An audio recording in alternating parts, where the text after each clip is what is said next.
The rain hit the Montana highway like fists. 14 Harley-Davidsons carved through the storm, their headlights stabbing into darkness and that seemed to swallow sound. The thunder wasn't coming from the sky. It was coming from the engines. Deep, primal, unstoppable. At the head of the pack rode a man who looked like he'd been assembled from spare parts of violence and regret. 6'2", 240 pounds of muscle gone hard under silver hair, pulled back in a ponytail that whipped in the wind. His beard, once black, had surrendered to gray over 53 years of living the kind of life that leaves marks. On his back, the leather cut bore 3 words in faded white stitching: Hell's Angels. President, Montana. His name was Jericho Calloway. But on the road, in the bars, in the places where normal rules bent until they broke, they called him Jet. And Jet didn't ride through storms, he became them. The convoy didn't slow approaching Hollow Creek, didn't care about speed limits or red lights or the ideas normal people had about how the world should work. Tonight wasn't about rules. Tonight was about blood. The kind that calls you home after 35 years of running. 72 hours earlier, the world had been different, quieter, smaller. The kind of different that lets you pretend the past stays buried. Morning in Hollow Creek arrived the way it always did. Cold, gray, honest about what it was. The sky looked like old dishwater, and the wind carried the smell of pine and poverty in equal measure. Iris Calloway woke at 5:17. Her alarm never went off anymore. Hadn't needed to in 30 years. Her body just knew when it was time to stand up and serve people their coffee and pretend everything was fine. She sat up in the narrow bed of her single-wide trailer. The mattress springs complained, her knees complained louder. 76 years old, and every single one of them had taken up residence in her bones. She reached for the pill bottle on the nightstand, not the painkillers that made her mind foggy. The other bottle, the one she kept behind the lamp where no one could see. She unscrewed the cap, stared at the label. Chemotherapy pills, stage 4 lung cancer. 8 to 12 weeks, the oncologist had said. Maybe less if the tumors decided to throw a party in her brain. That was 4 weeks ago. So call it 4 to 8 weeks left. A month, maybe 2 if God had a sense of humor. Iris dry swallowed 1 pill, put the bottle back, stood. Her reflection in the mirror looked like a stranger wearing her on. When had she gotten this thin? When had her hair gone from silver to something closer to smoke? The trailer was small enough that you could see the whole thing from the bathroom door. 1 bedroom, a kitchenette she never used because she ate at Rosalie's Diner where she worked. A bathroom where the shower dripped and the mirror told the truth whether you wanted it or not. But the walls, those she'd filled with everything that mattered.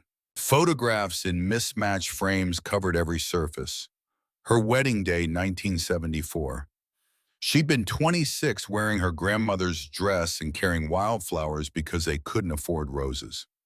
Thomas Calloway had been 29, broad-shouldered in his dress uniform, home from the war, with eyes that had seen things he'd never talk about. They'd married 3 weeks after his discharge. 3 weeks of knowing each other and 50 years of love compressed into 21 years before a construction beam fell and took him away. Another photo, Thomas holding a baby, their son, Jericho, born 1971. Even as an infant, he had had those eyes, blue and fierce and searching for something the world couldn't quite give him. In the photo, Thomas was looking at the baby like he'd just discovered the reason he'd survived the war. More photos followed the years. Jet at 6, gap-toothed, holding up a fish that was bigger than his smile. Jet at 10, serious now, standing beside his father in matching flannel shirts. Jet at 15, leather jacket, motorcycle in the background, eyes that had gone from searching to angry to something harder than either. And then nothing. No photos after 18. Just an empty space on the wall where the story stopped. The space where her son disappeared and didn't come back. Iris touched the silver necklace she wore, a simple chain with a single letter J. Jed had made it for her in shop class when he was 12. Soldered the metal himself, wrapped it in newspaper, gave it to her on Mother's Day with hands that smelled like motor oil and hope. "So you never forget me, Mom," as if she ever could. She touched the necklace now the way she did every morning, whispered the same prayer she'd whispered for 35 years. Keep him safe wherever he is. Then she grabbed her purse and walked out into the Montana cold.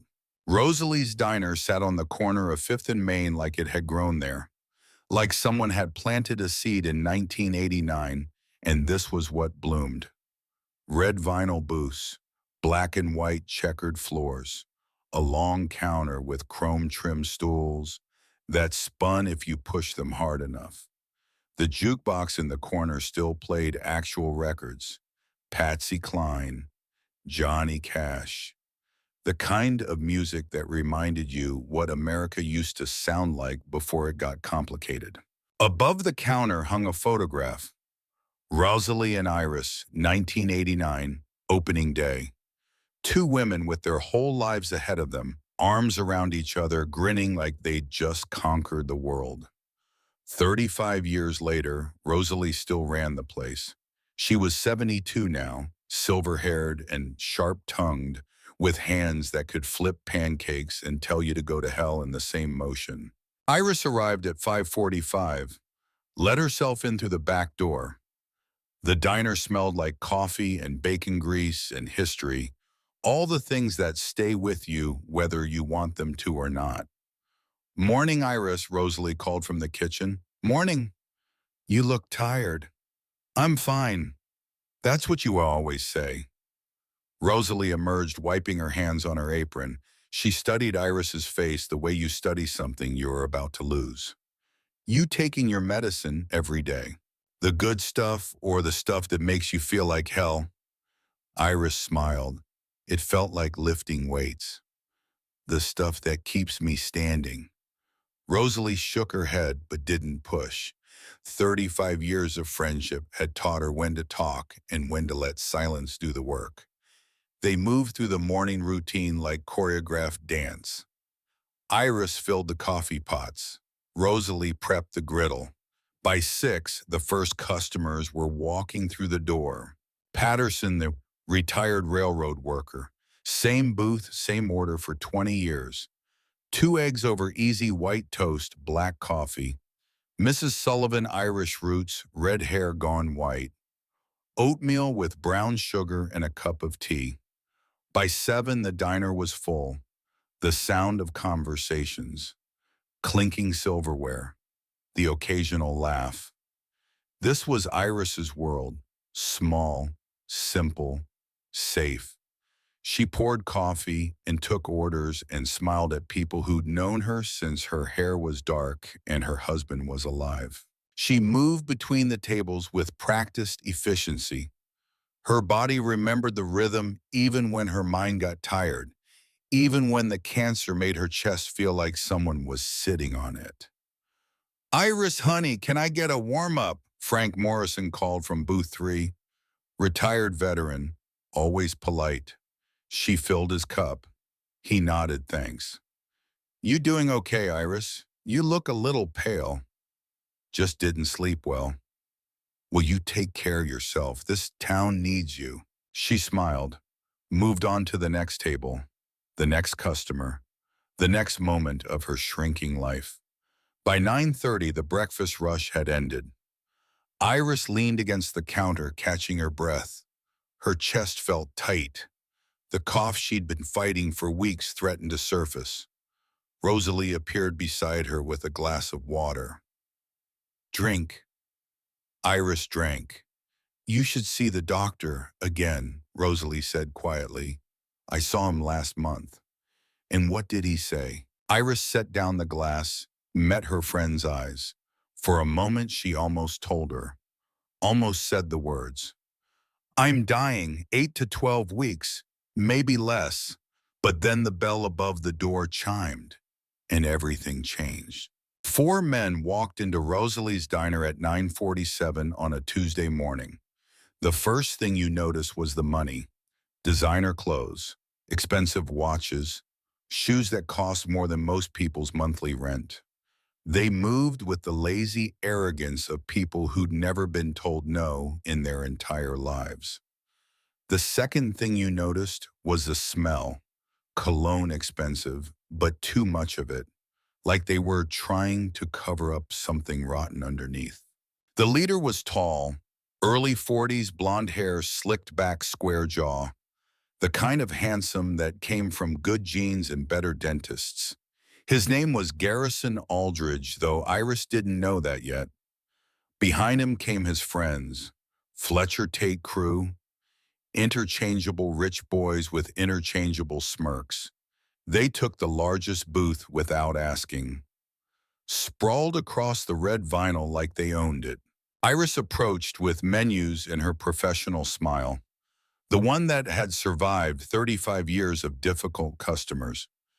Good morning, gentlemen. Coffee to start.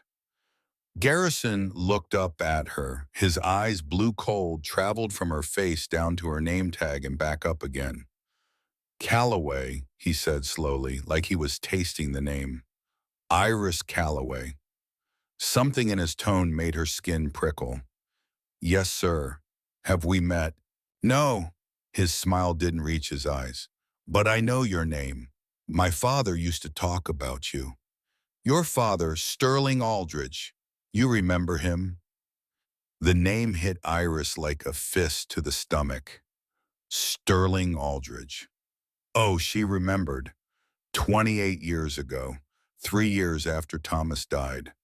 Sterling had been a widower then, wealthy, persistent. He'd come into the diner every week, asked her out every week, sent flowers, gifts, love letters written in someone else's handwriting. She'd turned him down every time. I'm sorry, she'd told him finally. I can't. My heart died with my husband. I don't have anything left to give. Sterling had looked at her with something between love and hatred. You think that makes you noble, staying faithful to a dead man? It makes you a fool, Iris. A lonely, stubborn fool. He never came back to the diner after that. 6 months later, he married someone else.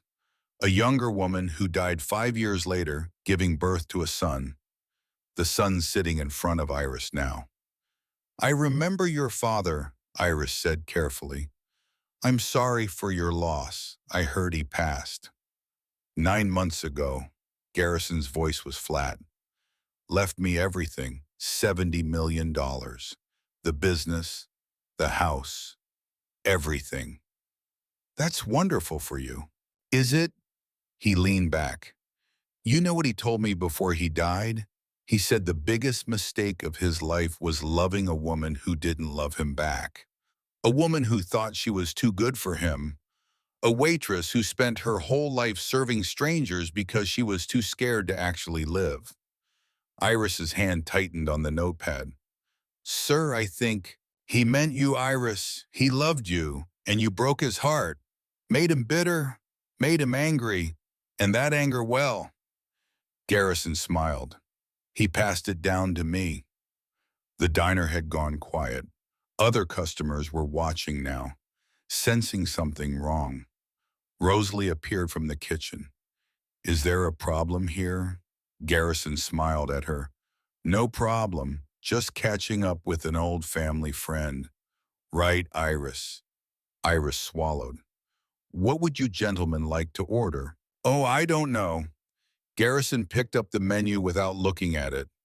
What would you recommend for someone whose father died heartbroken and alone because the woman he loved chose a ghost over a real man?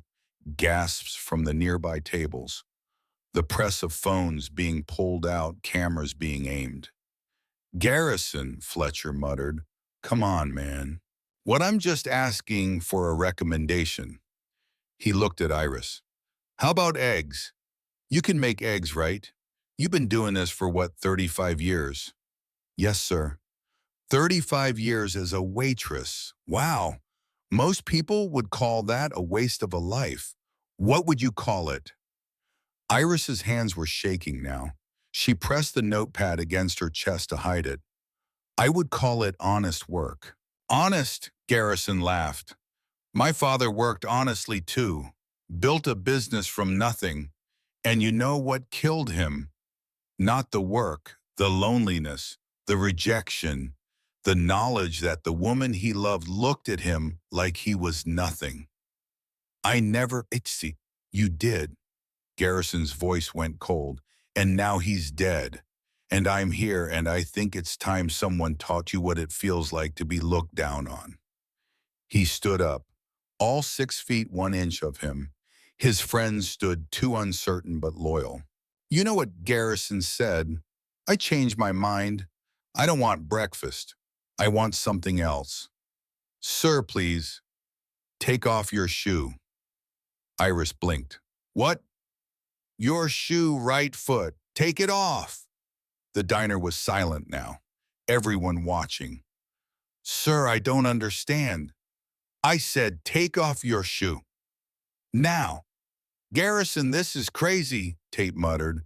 Garrison ignored him. His eyes were locked on Iris. You made my father beg, made him feel small. Now it's your turn. Take off your shoe. Iris's hands were shaking so hard she could barely hold the notepad. 76 years old, dying of cancer, 35 years of service, and this boy was trying to humiliate her. No, she said quietly. No. Garrison smiled. Okay, different idea. He reached down, took off his own shoe, a Gucci loafer that probably cost $1,200. He held it up like a trophy. See this? It's dirty. Stepped in something outside. He held it out to her. I want you to clean it. I'll get a cloth. No, his voice dropped to a whisper. Lick it. The word hung in the air like poison. What? Iris breathed. You heard me. Lick my shoe clean. Get on your knees and lick it like the dog you are. Rosalie stepped forward. Get out. Get out of my diner right now or I'm calling the police. Garrison didn't even look at her. Call them. My family owns half the police department. You think they'll choose you over me? He turned back to Iris. My father spent his last 10 years bitter and alone because of you. The least you can do is show a little humility. Iris's vision was blurring. The cancer pills made her dizzy sometimes. Or maybe it was fear or shame or the weight of 76 years of trying to do the right thing and ending up here anyway. Please, she whispered, please don't do this. Neil, Garrison said. Garrison, come on, Fletcher began. Neil.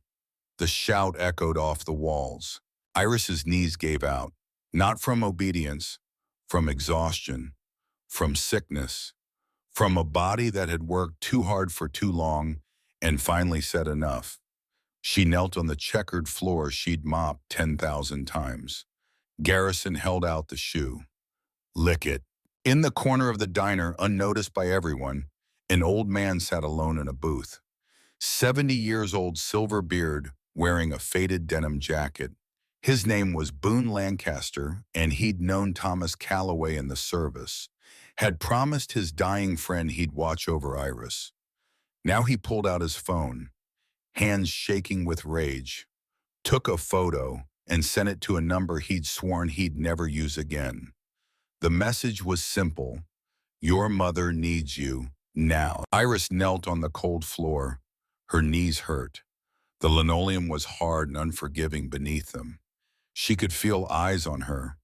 The other customers, horrified but frozen. This wasn't their fight. This wasn't their shame. Above her, Garrison held the shoe. Brown leather. There was a scuff on the toe. A spot of something dark on the sole. I'm waiting, he said. Iris's hands pressed against the floor. Her breathing was shallow. The cancer pills made her lightheaded, and the humiliation made it worse. She could feel her heart hammering in her chest.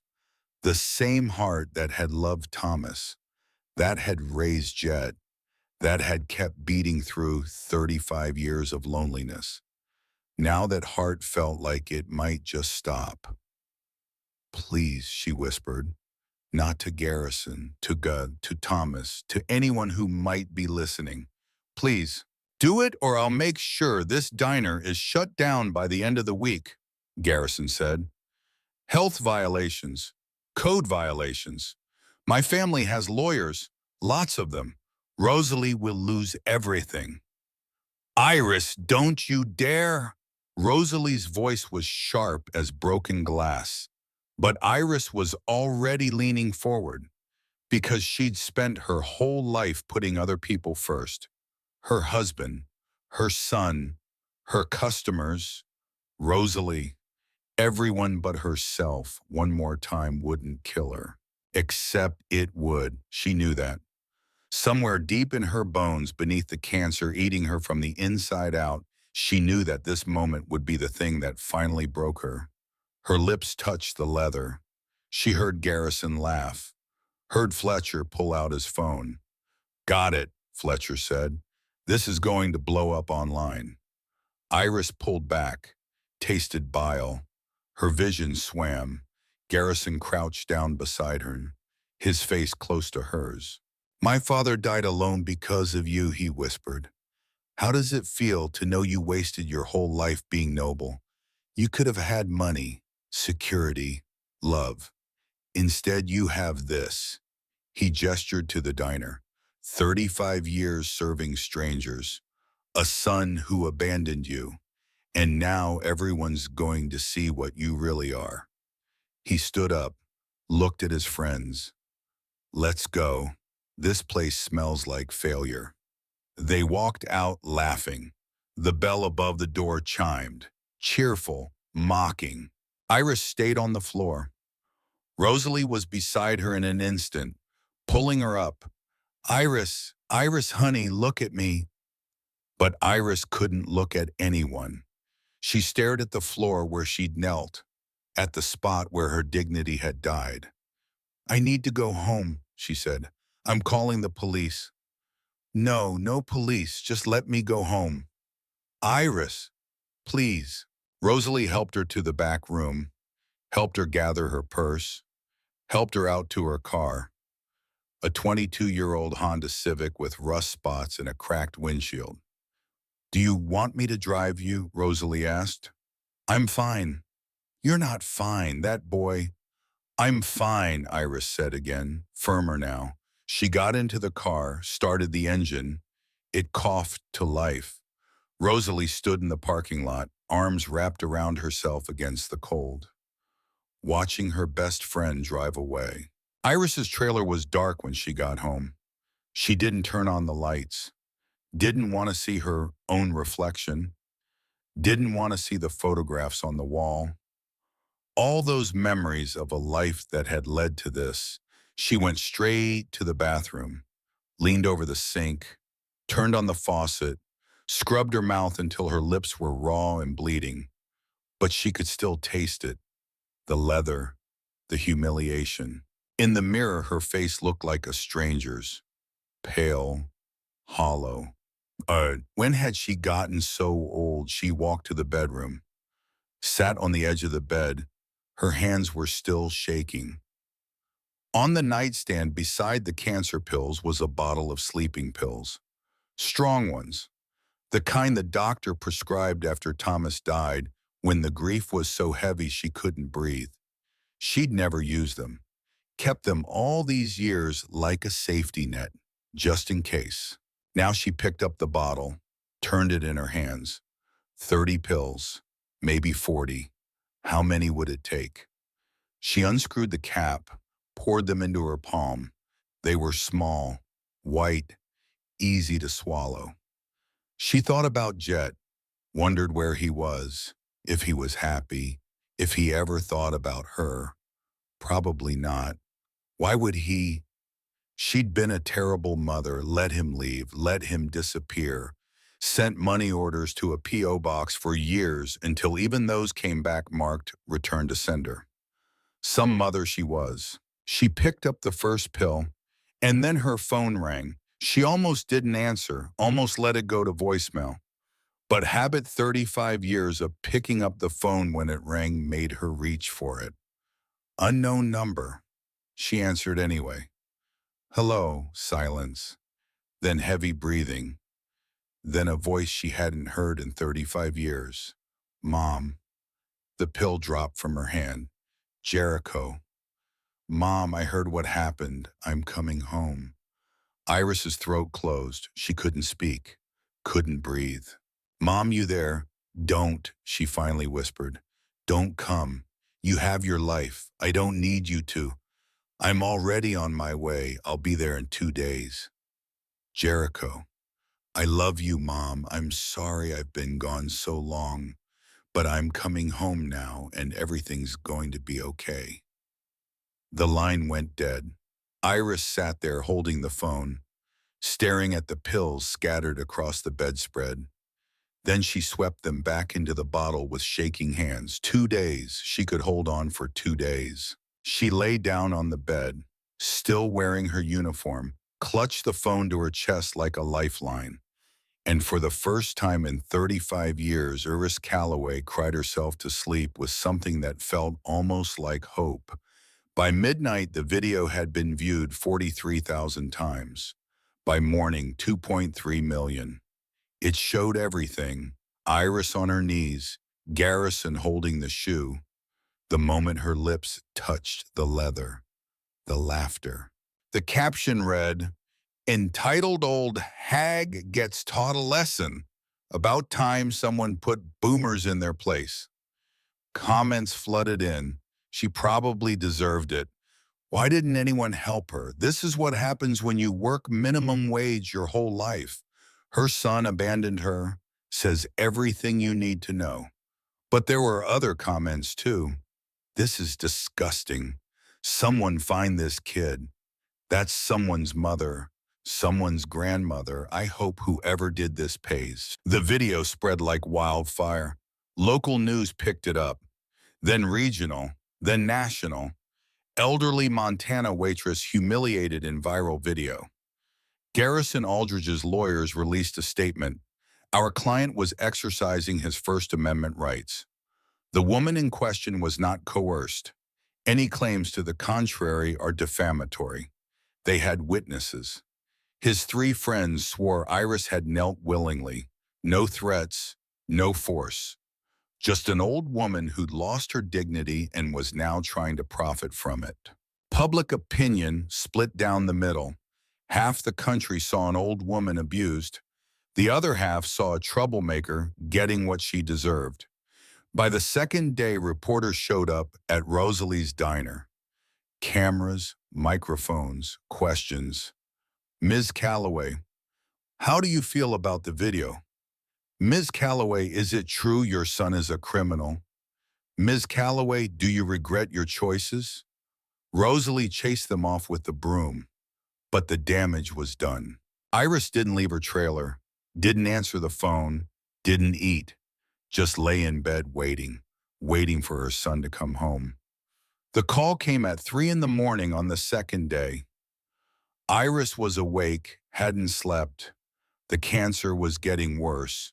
She could feel it in her chest, a tightness that made every breath a struggle. The phone rang. Unknown number again. Hello, Iris Calloway. A woman's voice, professional, cold. Yes, this is Hollow Creek Regional Hospital.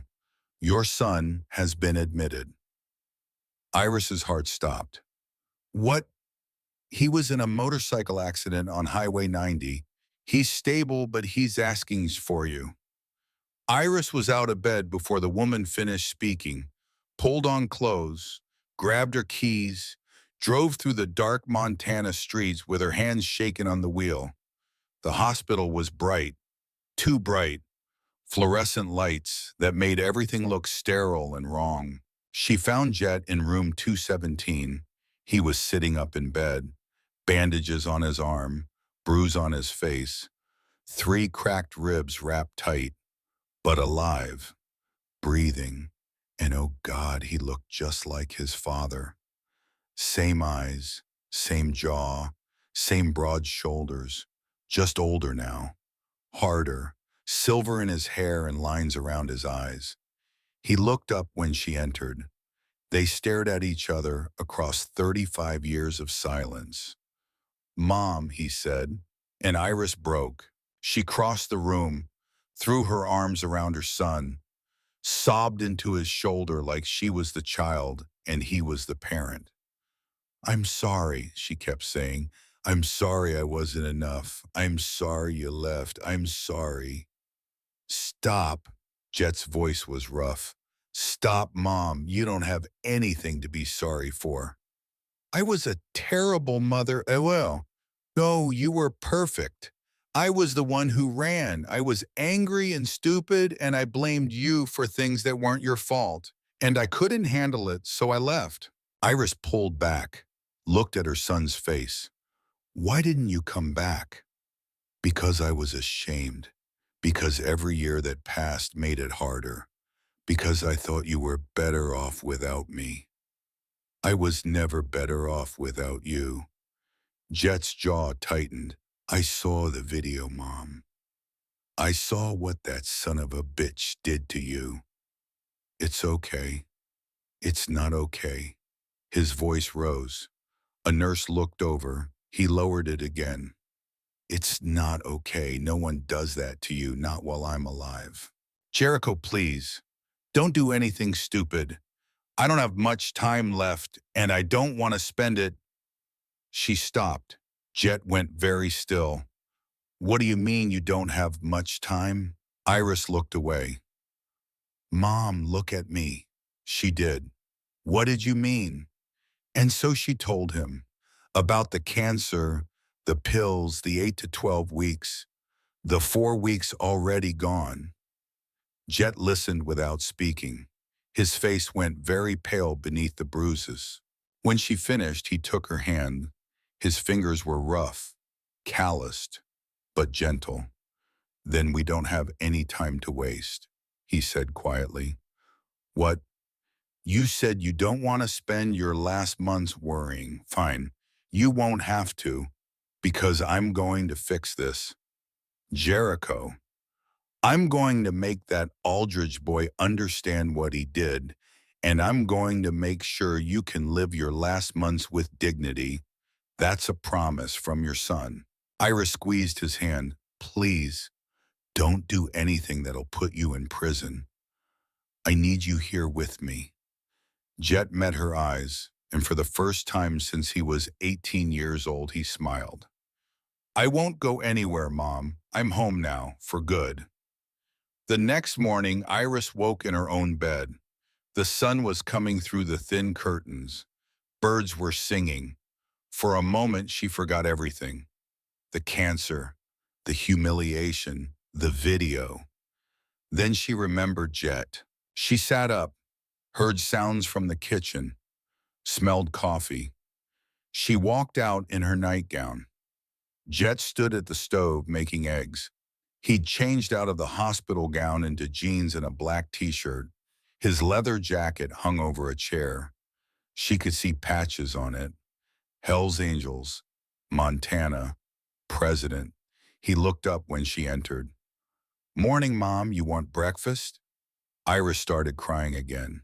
Jet crossed the room, pulled her into a hug. It's okay, he murmured. I'm here now. Everything's going to be okay. And Iris wanted to believe him, wanted to believe that her son could fix what was broken. But deep down in the part of her that had lived 76 years and buried a husband and raised a child alone, she knew the truth. Some things couldn't be fixed. Some things could only be survived. And some things demanded a reckoning. Outside, 14 motorcycles pulled up to the trailer park. 14 men in leather. 14 members of the Hells Angels Montana chapter. They'd come because their president called. And when Jet Calloway called you, answered, Jet looked out the window, saw his brothers, turned back to his mother. Mom, he said gently, I need to go take care of something, but I'll be back for dinner. Okay? Iris nodded. She didn't ask questions, didn't want to know. Jet kissed her forehead, put on his jacket, walked out into the Montana morning. The sound of engines filled the air, and then they were gone. Iris stood at the window, watched the dust settle, touched her silver necklace, the one with the Joanne prayed. Not for justice, not for revenge, just for her son to come home safe. Because in the end, that was all any mother ever wanted. Jet Calloway sat in a booth at Rosalie's Diner, coffee growing cold in front of him. 7 in the morning. The diner was empty except for Rosalie herself standing behind the counter with her arms crossed, studying him like he was a problem she needed to solve. You look like your father, she said finally. Jet glanced up. People tell me that. He was a good man, stubborn, but good. I know. You broke your mother's heart when you left. Jet's jaw tightened. I know that too. Rosalie poured herself a cup of coffee, came around the counter and slid into the booth across from him. Up close, he could see how much she'd aged. 72 years old, lines around her eyes, hands that trembled slightly from arthritis. But her gaze was steady, sharp as a knife. What are you planning to do? She asked. I don't know yet. That's a lie. Men like you always know.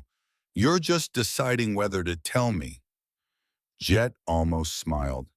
You always this direct. I've known your mother for 35 years. Watched her work herself to the bone. Watched her cry over you more times than I can count. So yes, I'm direct. Because whatever you're planning, it better not make things worse for her. I'm not going to make things worse. Garrison Aldridge has money, lawyers. His family practically owns this town. If you go after him, you'll lose. And Iris will be the one who pays. Then I won't lose. Jet, tell me about him. Jet interrupted. Garrison, what's his story? Rosalie sighed, sat back. His father Sterling was obsessed with your mother. This was years ago, maybe 28 years, after your dad died. Sterling was a widower, rich, powerful, thought money could buy anything, including my mother. He tried, came in here every week, flowers, gifts, love letters. Your mother turned him down every time, said she couldn't love anyone else, that her heart died with Thomas. Jet's hand tightened around the coffee cup. He'd never known this, never knew his mother had turned down a second chance because she couldn't let go of the first. Sterling didn't take it well, Rosalie continued. Got bitter, mean, started saying things about Iris around town, that she was stuck up, thought she was too good for everyone. He remarried eventually, but the marriage was cold. His wife died giving birth to Garrison, and Sterling poisoned his son against your mother. From what I heard, yes. Sterling spent Garrison's whole childhood talking about how the Calloway family ruined his life, how Iris was a cruel woman who chose pride over love. Rosalie shook her head. Sterling died 9 months ago, left Garrison everything, and apparently Garrison decided to finish what his father started. Jet stood up, put money on the table for the coffee. Where are you going? Rosalie asked. To have a conversation. Jet, please. Think about Iris. She's dying. The doctors gave her maybe 8 weeks. Don't spend those weeks in prison because you did something stupid. Jet looked at her. I've spent 35 years away from my mother. I'm not spending the next 8 weeks watching her suffer while the man who humiliated her walks free. So what, you're going to kill him? No. Jet pulled on his jacket. The patches caught the morning light. Hell's angels. President, Montana. I'm going to make him wish I had. He walked out. The bell above the door chimed. Rosalie sat alone in the booth staring at the money he'd left. $20 for a $2 coffee, just like his father used to do. Jet's phone rang as he climbed onto his Harley. He checked the screen. Colt Driscoll, his vice president, his second in command, his brother in everything but blood. Yeah, Jet? Colt's voice was rough from too many cigarettes and too many years on the road. We got a problem. Talk. Sheriff called. Says if you go after Garrison Aldridge, he'll arrest you on sight. Says he's got orders from the mayor's office. Jet started the engine. The Harley roared to life. The mayor's office. Garrison's family donates heavy to every campaign in this county. They own people. Cops. Judges. You touch him, you'll go down hard. Let them try. Brother, listen to me. I know you're angry, but we got 14 guys depending on this chapter. We got businesses. We got families. You can't just... Colt. Jet's voice went quiet. Dangerous. My mother is dying. Some rich kid made her kneel on the floor and lick his shoe. Then he put it on the internet for the world to see. So I need you to tell me right now, are you with me or not? Silence on the line. Then always, brother, what do you need? Information. I need to know everything about Garrison Aldridge, where he lives, where he goes, who he talks to, everything. I'll make some calls. And Colt, tell the boys to stay ready. I might need them. You got it. Jet hung up, sat on his bike for a moment, engine rumbling beneath him. He'd built the Montana chapter from nothing. 5 guys and 3 motorcycles back in 1994. Now they were 48 strong. They ran legitimate businesses, custom bike shops, security services, a bar in downtown Hollow Creek. Sure, they'd bent some rules over the years, moved some merchandise that probably shouldn't have been moved, had some conversations with people who probably shouldn't have been conversed with. But they weren't monsters. They were brothers, bound by loyalty in the open road and the understanding that when the world kicked you down, you had people who'd help you stand back up. Garrison Aldridge was about to learn what happened when you kicked the wrong person. By noon, Jet had the information he needed. Garrison Aldridge lived at 417 Pinewood Ridge, 18,000 square foot mansion on 60 acres, inherited from Sterling, worth about $15 million. He drove a Mercedes G-Wagon, black, customized, probably cost 200 grand. He spent his days doing nothing. The family business, Aldridge Real Estate, basically ran itself. Garrison just collected checks and threw parties. He had 3 close friends, Fletcher Tate crew, all from money, all useless, and he had one weakness, his ego. Garrison Aldridge thought he was untouchable, thought money made him invincible. Jet was about to teach him different. Jet called a meeting of the chapter that afternoon. They gathered at the clubhouse, a warehouse on the edge of town they'd converted into their headquarters. 14 motorcycles lined up outside, 14 men inside. These were his brothers, ages ranging from 28 to 67, backgrounds ranging from combat veterans to former convicts to guys who just never quite fit into regular society. But they all wore the same patch, Hell's Angels. And that patch meant something. It meant loyalty, honor, family. Jet stood at the head of the long table. Colt sat to his right. The others filled in around them. Most of you have seen the video, Jet began. The woman in that video is my mother, Iris Calloway. She's 76 years old. She's dying of cancer. And some rich piece of shit thought it would be funny to humiliate her. Silence in the room, hard faces, harder eyes. I want him to pay, Jet continued, but I need to do this smart. We can't just roll up to his house and beat his ass. That'll get us all arrested and my mother needs me, so we're gonna do this different. How? Asked Gunnar Morrison, a thick-shouldered man in his 50s. We're going to give him a choice. I'm going to offer Garrison Aldridge a deal. He apologizes to my mother, publicly, gets on his knees the way she had to, says he's sorry. Then he leaves Montana. Forever. And if he refuses, asked Wilder Kane, late 30s, covered in tattoos. Jet's smile didn't reach his eyes. Then I'll make sure he wishes he hadn't. Jet, Colt said carefully, you know the law's not on our side here. Garrison's got lawyers, money, connections.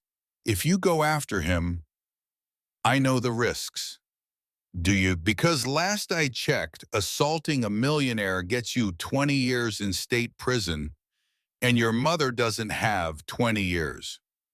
The room went quiet. Jet sat down, rubbed his face. I know all of that, but I can't just do nothing. We're not saying do nothing, said Hank Prescott, the oldest member at 67, former Army chaplain. We're saying be smart. Your father was a soldier. He understood that some battles you win with force and some you win with strategy. What are you suggesting? Hank leaned forward. Garrison Aldridge embarrassed your mother on camera. So we embarrass him on camera. We don't touch him, don't threaten him. We just follow him, document everything he does. And when he inevitably does something stupid, because men like him always do, we make sure the world sees it. Jet considered this. You want to surveil him. I want to expose him. Men like Garrison think they're invincible because nobody's ever held them accountable. So we become the accountability. That could take weeks, months. My mother doesn't have that kind of time. Then we speed things up, Colt said. We push him, make him nervous, make him sloppy. Sooner or later he'll crack. Jet looked around the table, saw his brothers nodding. All right, he said finally, we do it smart. But if he so much as looks at my mother wrong again, smart goes out the window. Understood. Understood, they said as one. The surveillance started that night. 2 guys on Garrison's house at all times, rotating shifts, cameras with long lenses, audio equipment, the works. They documented everything. Garrison leaving for dinner at 8, Garrison coming home drunk at 2, Garrison meeting with his lawyer, Garrison getting a massage, Garrison doing absolutely nothing useful with his inherited millions. But they needed more than that. They needed something damning. So Jet made a call. Sheriff Wade Brennan had been a cop in Hollow Creek for 40 years. He'd known Thomas Calloway back in the day, served with him in the same National Guard unit. Come home together. Been best man at each other's wedding. When Thomas died in that construction accident in '95, Wade had been one of the pallbearers. He'd promised his friend he'd watch over Iris and Jet. He'd failed on the Jet part. The boy had run off before Wade could stop him. But he'd kept an eye on Iris, made sure she was safe, made sure nobody bothered her, until Garrison Aldridge came along. Now Wade sat across from Jet in a booth at a truck stop diner 10 miles outside Hollow Creek. Neutral territory. I can't help you, Wade said. I'm not asking you to. Then why am I here? Jet pushed a folder across the table. Because I want you to know what I'm planning, and I want you to have the option to look the other way. Wade opened the folder. Inside were photos. Garrison Aldridge meeting with known drug dealers. Garrison Aldridge buying cocaine in a parking lot. Garrison Aldridge driving drunk. Where did you get these? Does it matter? Yes. If you obtain them illegally. We took pictures of a man in public places doing illegal things. There's no expectation of privacy in a public place. Sheriff, you taught me that. Wade closed the folder. What do you want from me? I want you to arrest him for the drugs, the drunk driving, whatever sticks. These photos won't hold up in court. His lawyers will argue entrapment, illegal surveillance. They'll get everything thrown out. I don't need him convicted. I just need him arrested. I need him to understand that money doesn't make him bulletproof. Wade was quiet for a long moment. Your mother came to see me yesterday. Jet looked up. What? She asked me to protect you. Said she knows you're planning something. Begged me not to let you throw your life away. I'm not throwing my life away. Aren't you? You're talking about going after one of the richest families in Montana. They'll crush you. And then what? You'll be in prison and Iris will spend her last days alone? Again? Jet's hands clenched into fists. So what am I supposed to do? Nothing, let him get away with it. I'm not saying that. I'm saying think about what your mother needs. She doesn't need revenge. She needs you. She needs justice. Justice and revenge aren't the same thing. Sometimes they are. Wade sighed, stood up. I'll look into Garreton, see if there's anything I can do legally. But Jet, don't do anything stupid.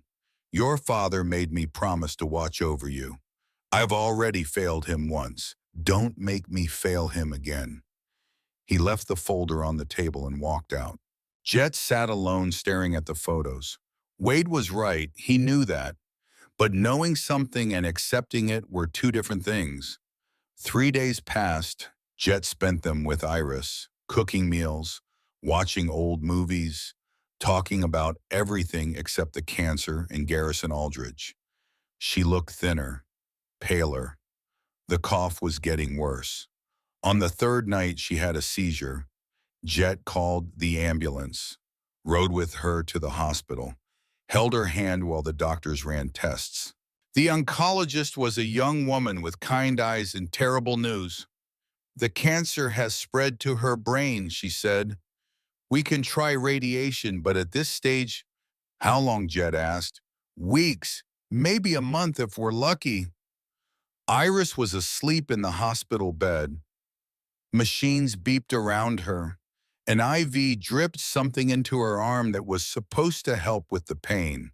Jet sat beside her, held her hand.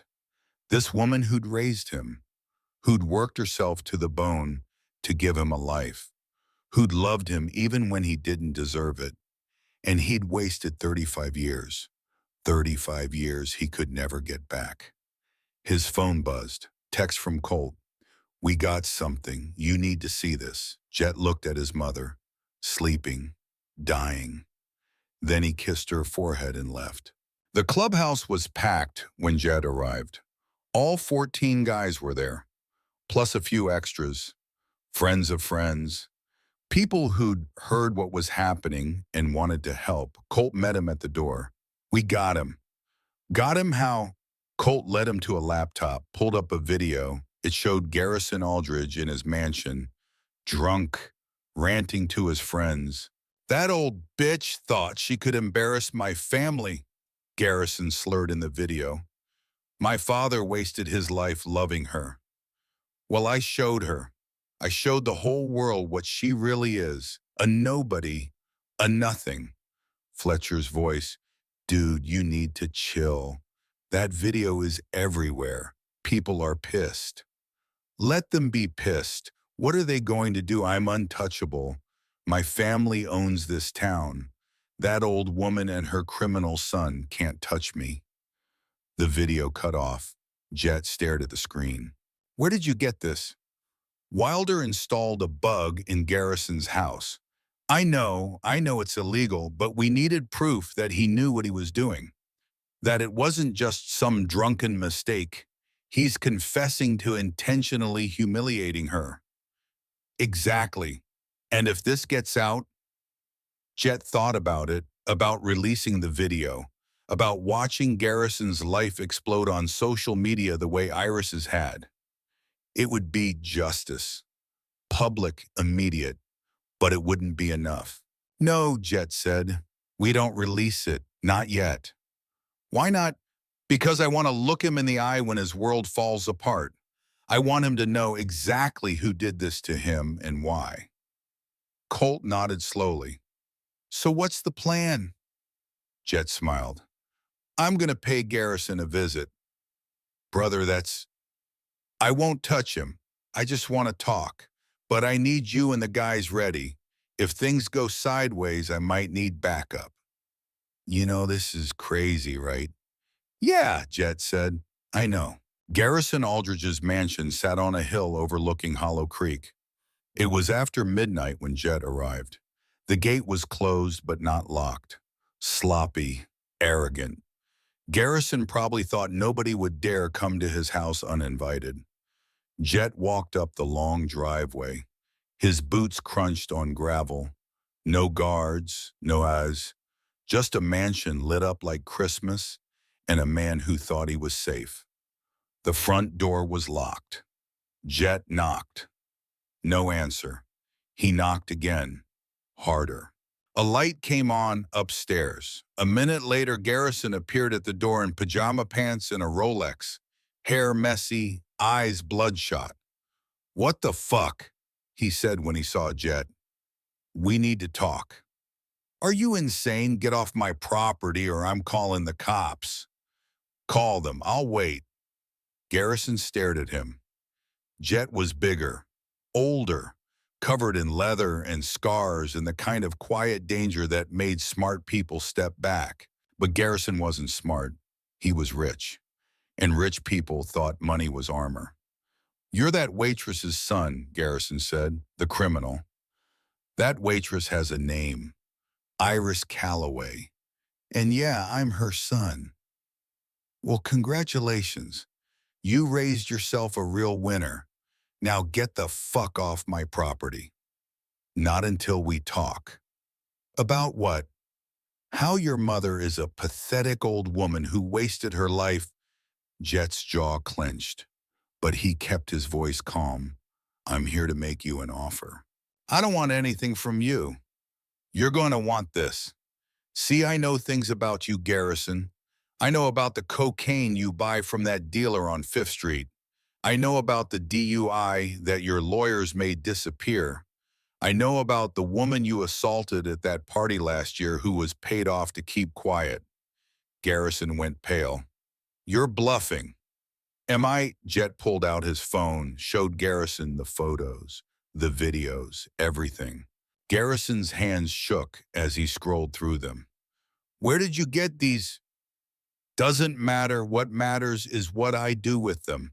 I can release these to every news outlet in Montana. Make you famous for all the wrong reasons. Or what? Or you do exactly what I say.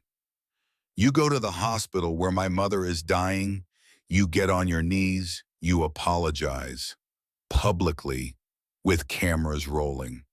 You tell the world that you were wrong, that you're sorry, and then you leave Montana forever. Sign over your properties to charity, give away your inheritance, and you never come back. Garrison laughed.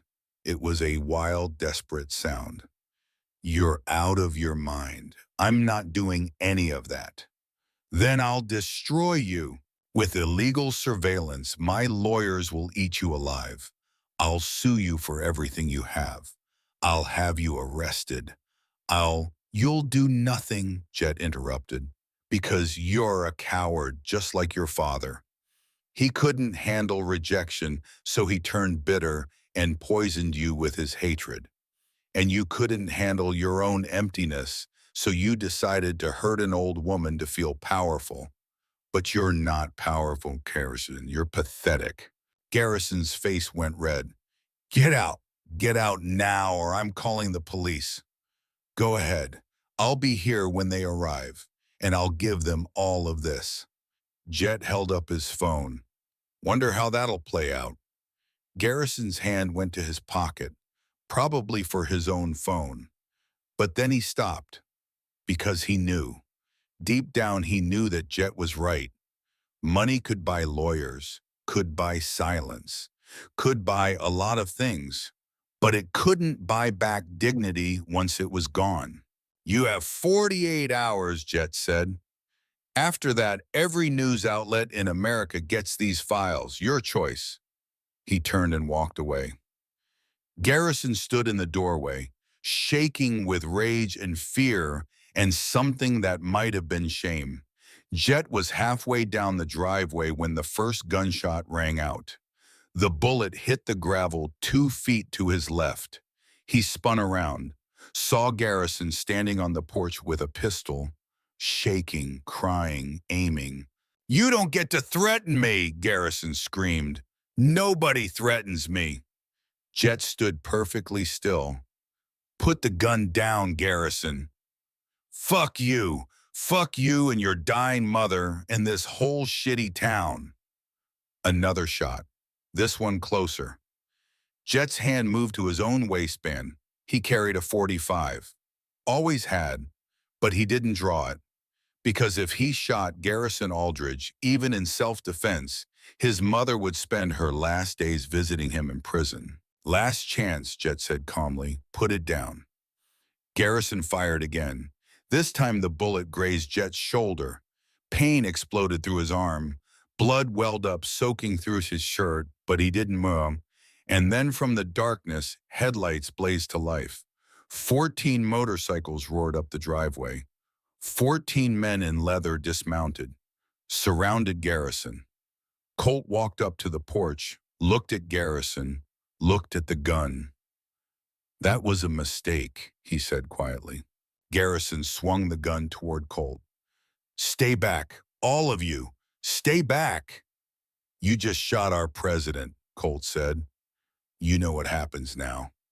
Sirens in the distance, getting closer. Someone had called the cops. Jet's phone rang. "Sheriff Wade." "Jet, tell me you're not at Garrison Aldridge's house right now." "Can't do that, Sheriff." "God damn it, we got a call about gunshots. I'm 2 minutes out. If you're still there when I arrive, I have to arrest you." "Understood." Jet hung up, looked at his brothers. "Let's go." "But he shot you," Wilder started. "I said, let's go." They mounted their bikes, engines roared, and they disappeared into the night just as the police cars came screaming up the hill. Sheriff Wade found Garrison Aldridge sitting on his porch steps crying. The gun lay on the ground beside him. 3 shell casings scattered in the gravel, blood on the driveway where Jet had been standing. "He threatened me," Garrison sobbed. "That biker threatened me. I was defending myself." Wade looked at the scene, looked at Garrison, thought about his promise to Thomas Calloway. "Where is he now?" Wade asked. "He left, with his gang. They surrounded me. They were going to kill me, I swear." "Did they touch you?" "What? Did any of them lay a hand on you?" Garrison hesitated. "No, but they would have if you hadn't shown up." Wade picked Goran, checked the magazine. 3 rounds fired. "You fired 3 times at an unarmed man," Wade said. "He was threatening me." "With what words?" Wade's voice was hard. "Garrison, you just committed assault with a deadly weapon. I have to take you in." "What?"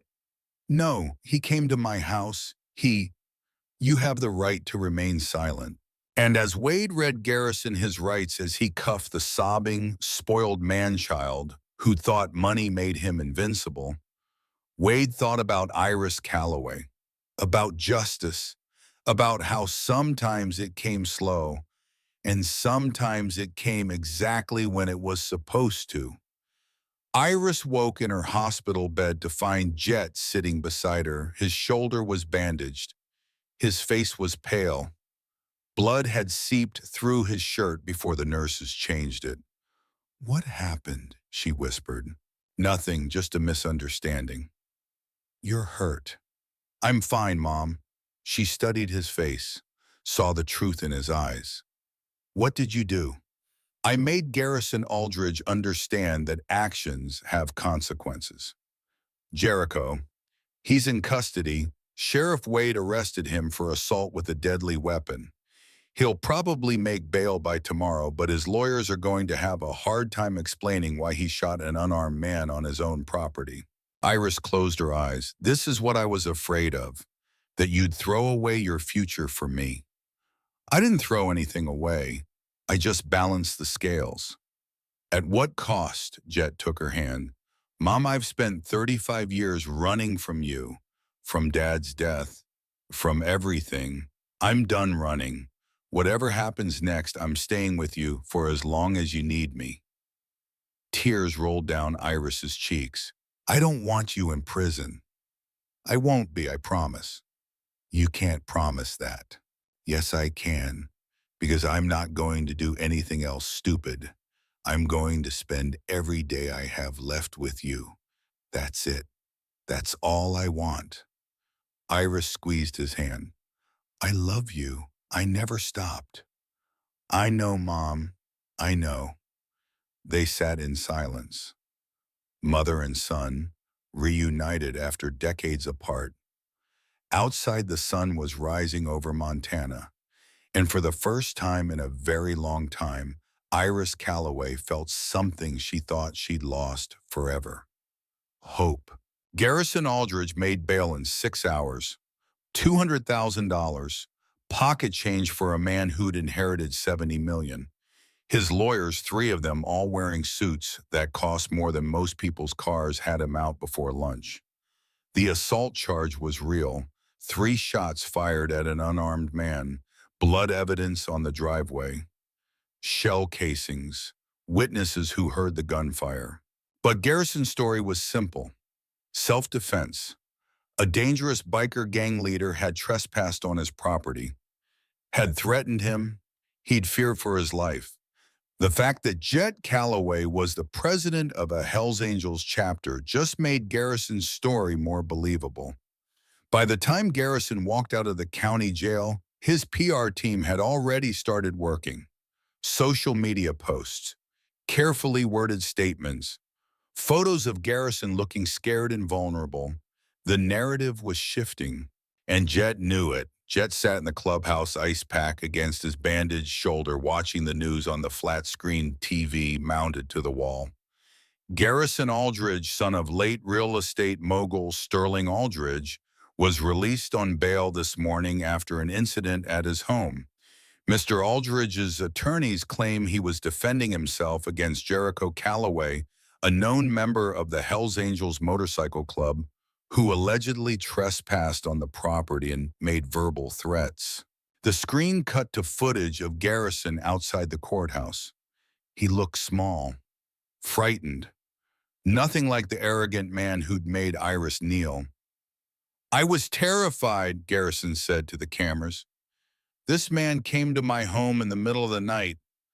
I didn't know what he wanted. I thought he was going to kill me. Colt stood beside Jet, arms crossed. He's playing the victim. Of course he is. And people are going to believe him. Rich kid versus biker gang. We know how that story ends. Jet didn't respond, just watched as Garrison's lawyer stepped forward. My client is a law-abiding citizen who has never been in trouble with the law. He was forced to defend himself against a dangerous individual with a documented criminal history. We will be pursuing charges against Mr. Calloway for trespassing, criminal threatening, and harassment. Additionally, we are exploring civil remedies. The lawyer smiled at the cameras. Sharks always smiled before they bit. Jet turned off the TV. So what now? Asked Gunner, leaning against the pool table. Now I do what I should have done from the start, Jet said. I go to Sheriff Wade. I tell him everything, the surveillance, the videos of Garrison confessing, all of it. That evidence was obtained illegally, Colt reminded him. Wade can't use it. He doesn't have to use it in court. He just needs to know the truth. And he needs to know I'm willing to face consequences. What consequences? Jet stood up. The kind I should have faced 35 years ago. Sheriff Wade Brennan's office smelled like coffee and old paperwork. He looked up when Jet walked in. Sighed. I was wondering when you'd show up. We need to talk. Yeah, we do. Wade gestured to the chair across from his desk. Sit. Jet sat. His shoulder throbbed where the bullet had grazed him. The doctors had cleaned and bandaged it, but it would scar. Add it to the collection. Garrison's lawyers are pushing for charges, Wade said. Trespassing, criminal threatening. They want you in jail. I know. Did you threaten him? I gave him a choice. Apologize to my mother and leave Montana, or I'd release evidence of his illegal activities. That's extortion. I call it justice. Wade leaned back in his chair. It creaked under his weight. He was 62 years old, gray-haired, tired. He'd been enforcing the law in Hollow Creek for 40 years. Seen every kind of crime, every kind of criminal. But he'd also seen what happened when the law failed people, when money and power twisted justice into something unrecognizable. I looked into Garrison's background, Wade said quietly. Found some interesting things. Drug purchases. DU as that disappeared. A sexual assault allegation that was settled out of court for $600,000. So you believe me. I believe Garrison Aldridge is a piece of shit who's been protected his whole life. But belief doesn't change the law. He shot you on his property. He's claiming self-defense. Without proof that you didn't threaten him, that claim might stick. I have proof. Jet pulled out his phone, showed Wade the videos. Garrison drunk ranting about Iris. Garrison confessing to intentionally humiliating her. Garrison bragging that he was untouchable. Wade watched in silence. When the videos ended, he was quiet for a long moment. This is inadmissible, he finally said. You know that. I know, but you needed to see it. You needed to know the truth. The truth doesn't matter if I can't prove it in court. Then don't use it in court. Use it to understand what kind of man Garrison is. And use it to understand what I'm about to do. Wade looked up sharply. What are you about to do? I'm going to confess. To what? Everything, every illegal thing the Montana chapter has done in the past 20 years. The smuggling, the extortion, the fights, all of it. Wade stood up. Jet, don't be stupid. I'm not being stupid. I'm being smart. Garrison wants me in jail. Fine. I'll go to jail, but not for threatening him, for crimes I actually committed. Real crimes with real consequences. You'll go away for 15 to 20 years. I know. Your mother is dying. You'll be in prison when she... Wade couldn't finish the sentence. I know that too, Jet said quietly, but this is the only way. If I confess, if I take responsibility for everything I've done, then Garrison loses his narrative. He can't play victim against a man who's already admitted his crimes. And more importantly, the press will start asking questions. Why is a convicted felon confessing to everything except the one thing Garrison claims? Why would I admit to 20 years of crime but lie about making a threat? Wade sat back down slowly. You're going to sacrifice yourself to expose him. I'm going to pay for my crimes, and in doing so, I'm going to make sure the world sees Garrison for what he really is. This is insane. This is justice, the only kind available to people like me. Wade was quiet for a long time. Outside, Hollow Creek went about its day. Cars driving, people working, the ordinary business of an ordinary town. Your father would have hated this, Wade said finally. My father died believing in a country that protected the weak and punished the powerful. He was wrong. but I can at least make sure one powerful man faces consequences. At the cost of your freedom. I've been free for 35 years, and I wasted every minute of it running from the one person who mattered. My mother has weeks left, maybe a month. I can give her justice. I can give her the satisfaction of knowing her son finally did the right thing. That's worth more than freedom. Wade rubbed his face. If you do this, I can't protect you. I'm not asking you to. The DA will throw the book at you, 25 years minimum. I know. And your mother will die while you're in prison. Jet's voice cracked. I know. Wade stood, walked to the window, looked out at the town he'd sworn to protect. There's another way, he said quietly. What way? Let me investigate Garrison properly, legally. Give me time to build a real case. How much time? A few months? Maybe 6. My mother doesn't have 6 months. I know. So we speed it up. How? Wade leaned forward. Garrison is sloppy, entitled. He thinks he's untouchable. If we push him, making him nervous, he'll make mistakes. And when he does, I'll be there to document them. That's not enough, Jet said. We need something bigger, something that can't be dismissed or buried by lawyers. Boone Lancaster spoke up. He'd been quiet until now, sitting in the corner watching. Wade had asked him to come. What if we give him what he wants? Boone said. Everyone turned to look at him. What do you mean? Jet asked. Garrison wants to humiliate Iris. He wants the world to see her as weak. What if we let him try again? But this time we're ready. Cameras, witnesses, everything documented and legal. You want to use my mother as bait. I want to give Garrison enough rope to hang himself. The first video went viral because it was shocking. A rich kid humiliating an old woman. But it's been weeks now. People have moved on. Garrison got away with it. But if he does it again, if he shows the world that he learned nothing, that he's still the same entitled brat, that's a different story. That's not a mistake. That's a pattern. Colt shook his head. That's too risky. What if something goes wrong? What if he hurts her? We'll be there, Boone said. All of us. We'll make sure she's safe. Jet looked at Wade. What do you think? I think it's dangerous.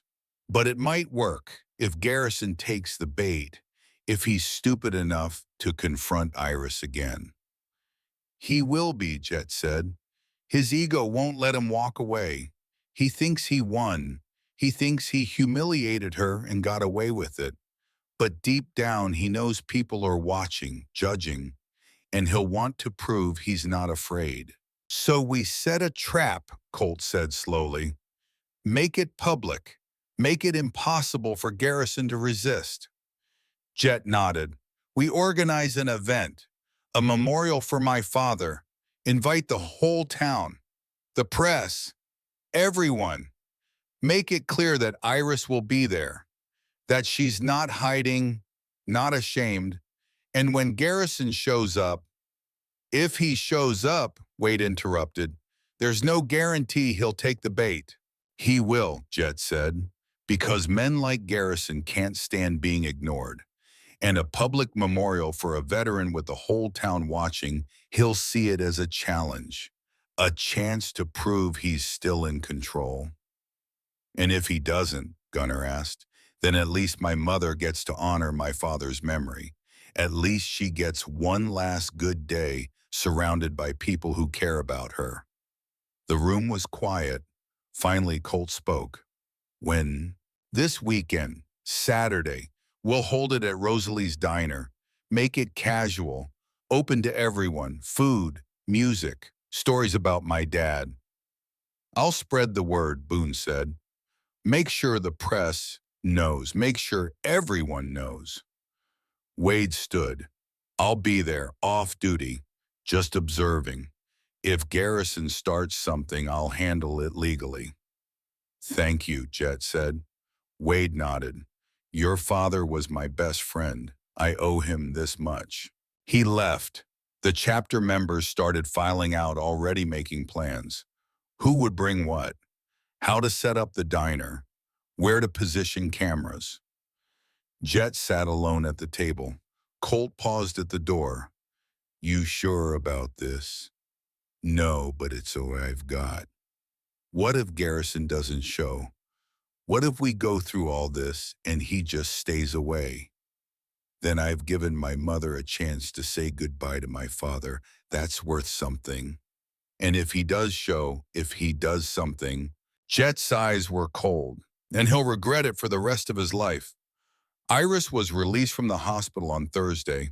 Jet drove her home to the trailer, helped her inside. The place felt smaller than he remembered, darker, like it had shrunk around his mother's illness. I was thinking, Iris said as she settled onto the couch, maybe we could go through some of your father's things. I've kept them all these years. Boxes in the closet, his uniforms, his medals, his letters. I'd like that. They spent the afternoon sorting through memories. Thomas Calloway's dress uniform still crisp after all these years. His combat boots worn and scuffed. His dog tags on a chain that Iris had kept around her neck for 15 years before finally putting them away. There were letters, too, dozens of them, letters Thomas had written to Iris during his deployment. Love letters, longing letters, letters full of dreams about the life they'd build together. He wanted a big family, Iris said, holding one of the letters. 4 or 5 kids, a house with a yard, a duckgum. He had it all planned out. What happened? I had complications after you. The doctor said I couldn't have more children. She smiled sadly. Thomas said it didn't matter. Said you were enough. More than enough. And you were. Jet looked at a photograph, his father in uniform, young and strong, standing beside a jeep somewhere in the desert. He looked happy, confident, like a man who believed the world was good. Did the war change him? Jet asked. Yes, not in ways you'd expect. He didn't come back angry or violent. He came back quiet, thoughtful, like he'd seen things that made him question everything he'd believed. Like what? He never said exactly. But I remember one night, maybe a year after he got back. He was holding you. You were just a baby. And he looked at me and said, I killed men over there, Iris. Good men.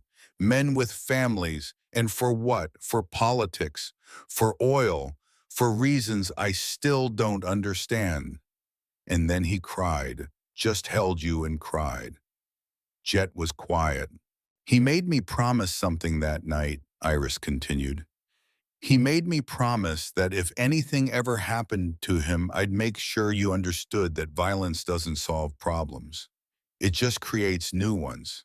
That real strength is knowing when to fight and when to walk away. I haven't been very good at walking away. Neither was he. That's what killed him. He saw those men trapped in that construction collapse. He knew the building was unstable, but he went in anyway, saved 3 men. The 4th beam fell before he could get out. Jet had heard this story before, but hearing it from his mother in this moment felt different. He died a hero, Jet said. He died unnecessarily. Those men would have been saved by the fire department. But Thomas couldn't wait, couldn't let someone else do it. He had to be the hero. Iris looked at Jet, just like you're trying to be now. Mom, I know what you're planning, the memorial, the trap for Garrison. Boone told me everything. Jet sighed. Of course he did. I'm not going to be bait, Jet. You're not using me to get to Garrison. You're not bait. You're a woman honoring her husband's memory. If Garrison shows up and does something stupid, that's on him.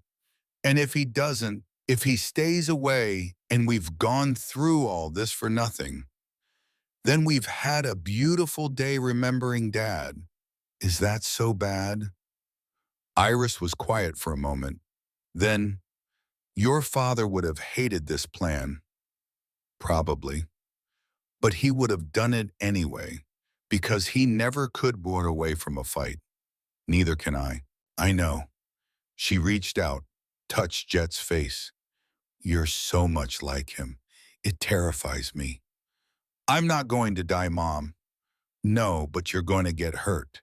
And I'm going to have to watch, and I don't know if my heart can take that. Jet took her hand, kissed it.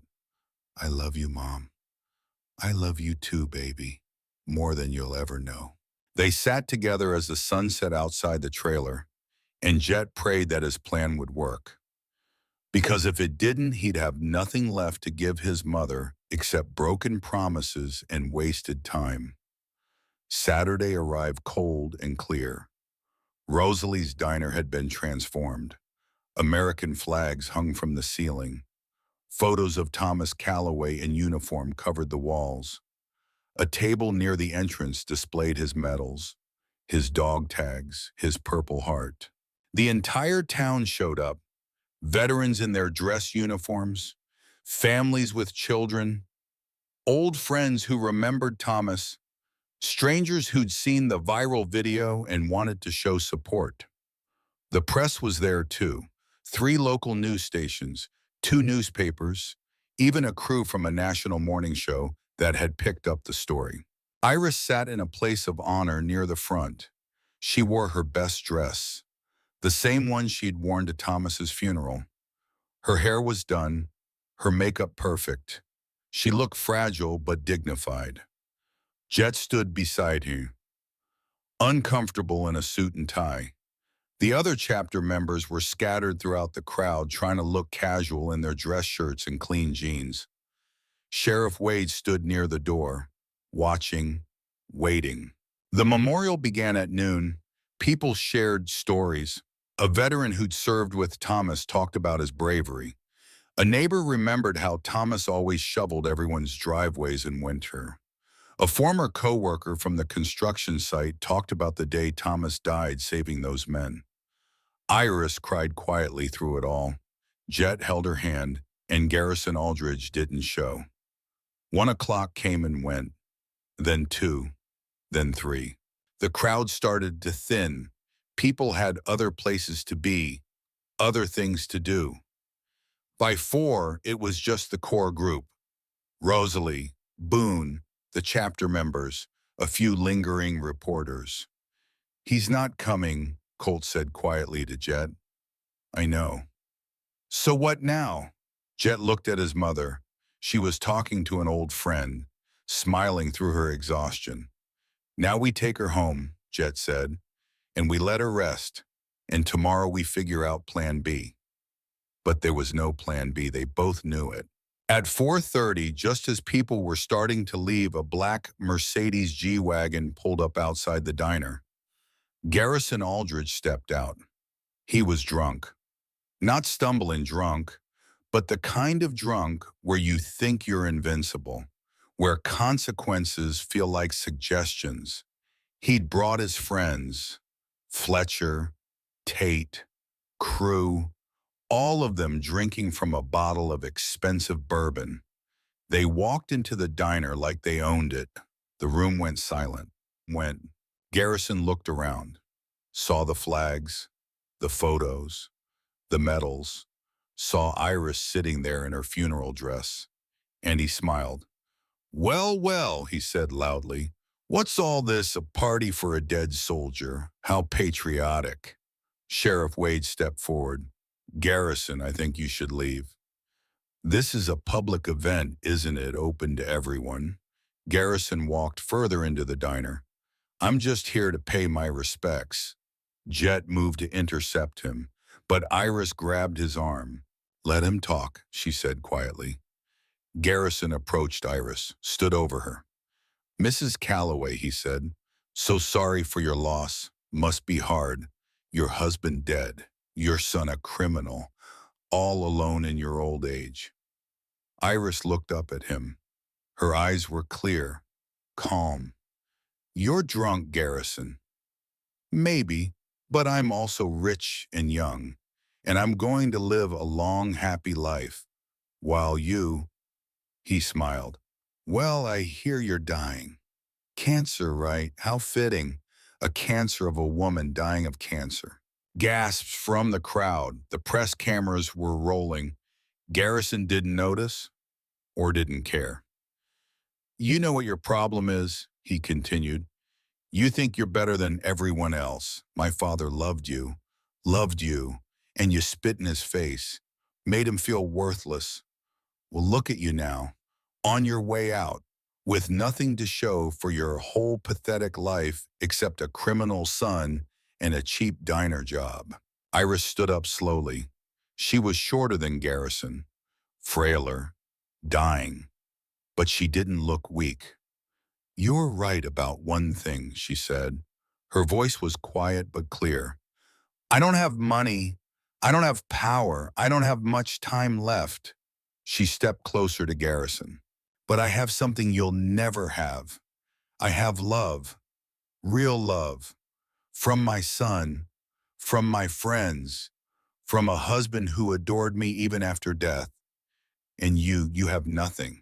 No love, no respect, just money. And when you're old and dying, you'll realize that money can't fill the emptiness inside you. Garrison's face went red. You don't know anything about me. I know your father died bitter and alone, and you're going to die the same way because you're just like him, unable to accept that some things can't be bought. Garrison raised his hand. The entire room tensed. Jet moved. But before anyone could intervene, Garrison did something unexpected. He laughed. You think I care what you think of me? You're nobody, a dying old waitress. And this, he gestured to the memorial, this is pathetic. Worshipping a dead man who accomplished nothing except dying in a construction accident. That's when Jet hit him. One punch, clean, hard. Garrison went down like a sack of flour. The room erupted. Sheriff Wade was there instantly. Jet, no. But it was too late. Jet stood over Garrison, breathing hard. You can insult me, you can insult my mother, but you do not insult my father. Garrison's friends tried to help him up. Blood poured from his nose. He looked at Jet with pure hatred. You just assaulted me, he said through bloody teeth, in front of witnesses, in front of cameras. I'm going to bury you. Wade grabbed Jet's arm. Jericho Calloway, you're under arrest for assault. Jet didn't resist. Held out his wrist for the cuffs. Iris was crying. No, no, Jet, please. It's okay, Mom, Jet said as Wade cuffed him. It's going to be okay. But it wasn't okay. Garrison was already on his phone calling his lawyers. And Jet knew that this time there was no way out. He'd finally done exactly what Garrison wanted, given him the justification to destroy him. The county jail holding cell smelled like sweat and desperation. Jet sat on the metal bench head in his hands. Through the bars, he could see Wade's office. The sheriff was on the phone, arguing with someone. Probably the DA.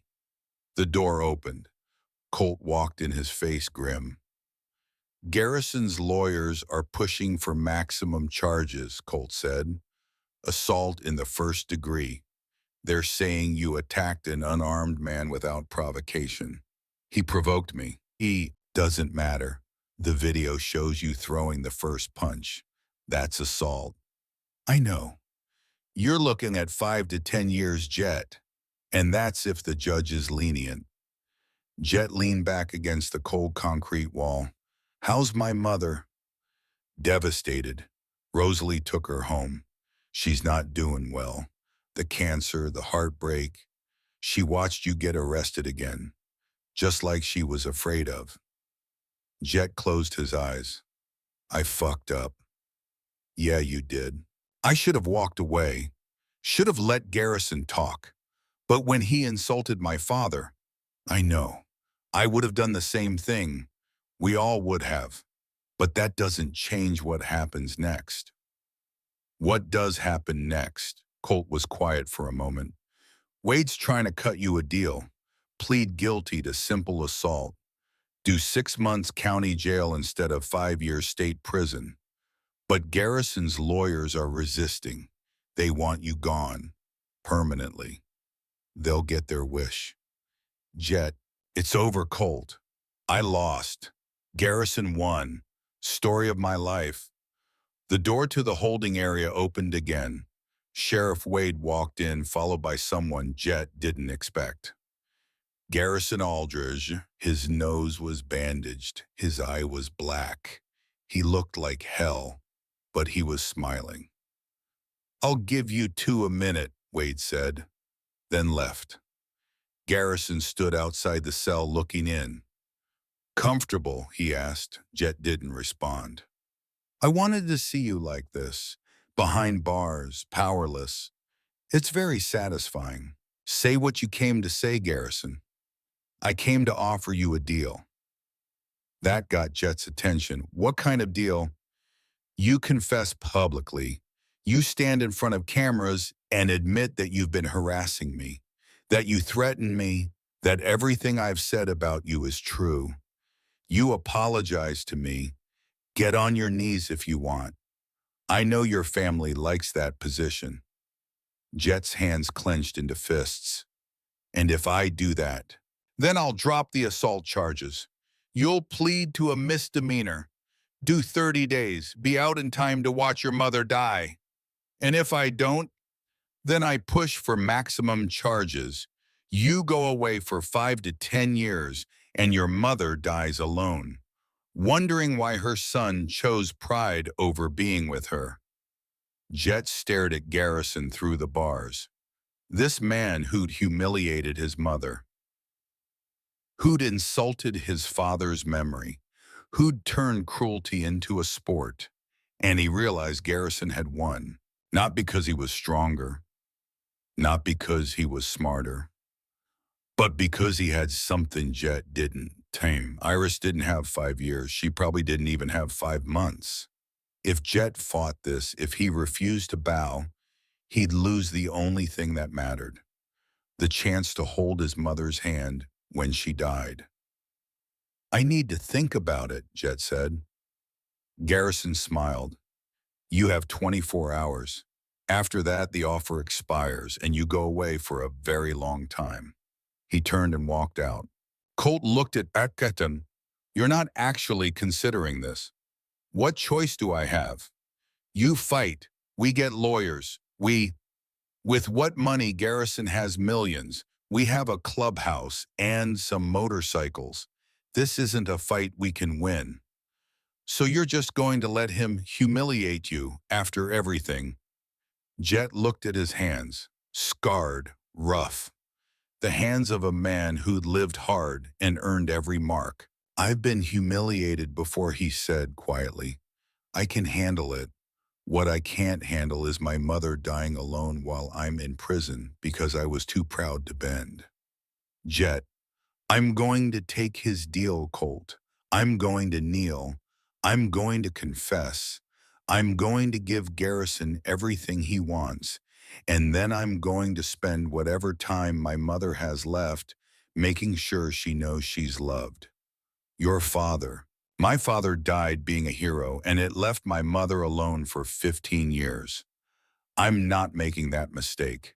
I'm choosing her over pride, over justice, over everything. Colt was quiet for a long moment, then he nodded. Okay, then we do this together, the whole chapter. We stand behind you. No, this is my burden, not yours. The hell it is. You're our president.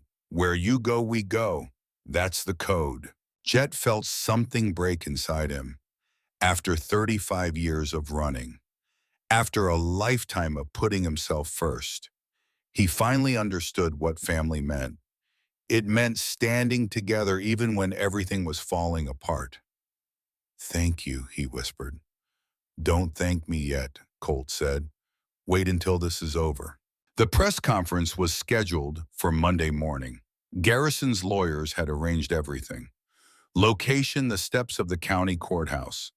Time 10 in the morning. Attendance mandatory. Jet stood in his jail cell Sunday night, the speech they'd written for him clutched in his hand. It was humiliating, degrading, every word designed to make him look like the villain and Garrison the victim. But it would get him out, get him home to his mother. That's all that mattered. Wade came to visit that evening. "You don't have to do this," he said. "Yes, I do. There might be other options, legal options." "Name one." Wade couldn't. "Your father would be ashamed," he said finally. Jet looked up sharply. "My father is dead, and my mother is dying, and I'm done sacrificing the people I love for the sake of pride. This isn't about pride. It's about truth. The truth doesn't matter if no one believes it. Garrison has money, power, the narrative. I have nothing except the time I have left with my mother, and I'm not trading that for anything." Wade sighed. "I wish things were different." "So do I, but they're not." Wade stood to leave, paused at the door. "For what it's worth, I think you're making the right choice. Your father would have fought, would have died fighting if necessary. But you're choosing life, choosing love. That takes a different kind of courage." He left. Jet sat alone in the cell. Tomorrow he would kneel before Garrison Aldridge, would confess to crimes he didn't commit, would humiliate himself the way his mother had been humiliated. And then he would go home and hold his mother's hand. And that would have to be enough. Because sometimes justice wasn't worth the price you paid for it. Sometimes love was the only victory that mattered. Monday morning arrived cold and gray. Jet stood on the courthouse steps at 9:55, flanked by Garrison's 3 lawyers. The speech they'd written sat folded in his jacket pocket. He'd read it once. That was enough. Behind him, 14 Hells Angels stood in formation. They'd come without being asked, wearing their best clean jeans, leather vests over button-down shirts. Colt stood closest, jaw tight, eyes forward. The press was there, cameras from every news station in Montana, reporters with microphones. Someone had leaked the story. Biker gang president to make public apology. Garrison Aldridge arrived at 9:58. His nose was still bandaged from Jet's punch, but he'd had makeup artists work on the bruising. He looked like a victim, vulnerable, sympathetic. He stood off to the side with his own entourage. Fletcher, Tate, crew, all smirking. At 10 exactly, one of Garrison's lawyers stepped to the microphone. "Ladies and gentlemen, thank you for coming.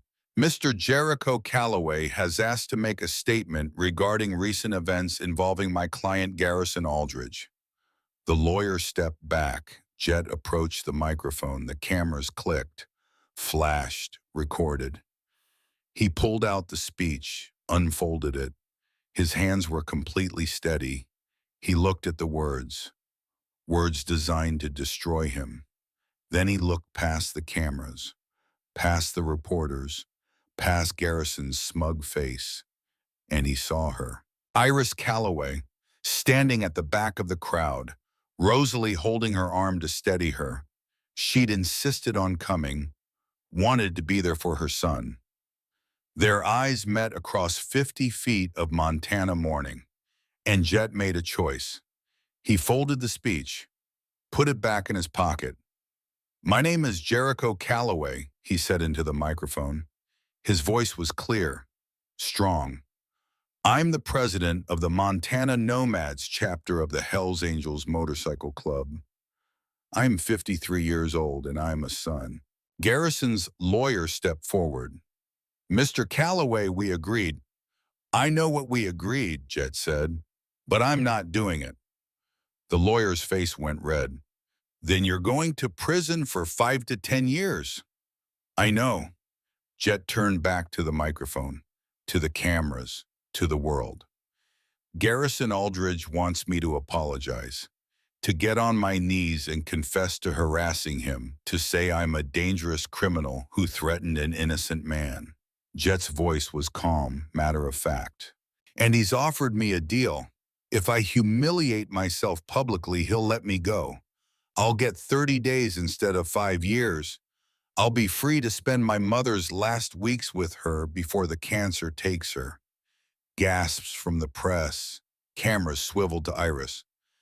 But I'm not taking that deal, Jet continued, because my mother taught me something. She taught me that some things matter more than freedom, more than pride, more than anything. He looked directly at Iris. She taught me that truth matters, even when it costs you everything. He turned to Garrison. Garrison Aldridge made my mother, a 76-year-old woman dying of cancer, kneel on the floor of her workplace and lick his shoe. He filmed it, posted it online, and when I came to ask him to apologize, he shot me 3 times.